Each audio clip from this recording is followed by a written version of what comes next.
Edwardo namin, makulit na naman. Gabi-gabi na lang talaga, nak. Ang hirap na talaga makatulog sa'yo. Ay, oo. Big boy na ang baby namin. Ay, ay. Yan, oh. Gumagalaw si baby yan. Yan, baby moving na naman, oh. Oh. Kasi pa si baby, oh.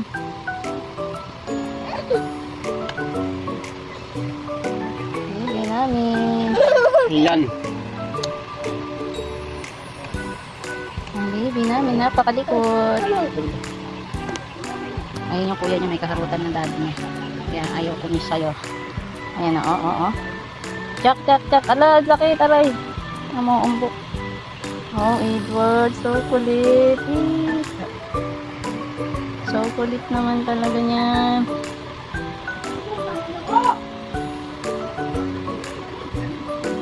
Ibig sabihin, healthy si baby, kaya makulit siya sa noon. Malusog siya doon. Kasi sabi doon sa ultrasound ko, mas malaki si baby sa ano ko yun. Paano ba yan? Purong bata. Tama na rawak sa kanin. Best kanin, pasta muna. Spaghetti pasta. Biscuit, tinapay, ganyan lang. Hindi ako nabubusog dun.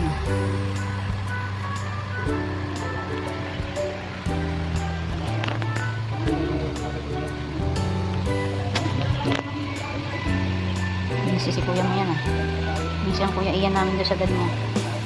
Pinagagawa sa ama niya. Pinagtitripan. Ano yan? Anong ginawa mo dyan sa ama mo? Ang lakas ng tama mo. Kasi Nuko. Kasi yung papa niya pag-uwi, kain tulog lang, hindi siya binabanding, kaya yan.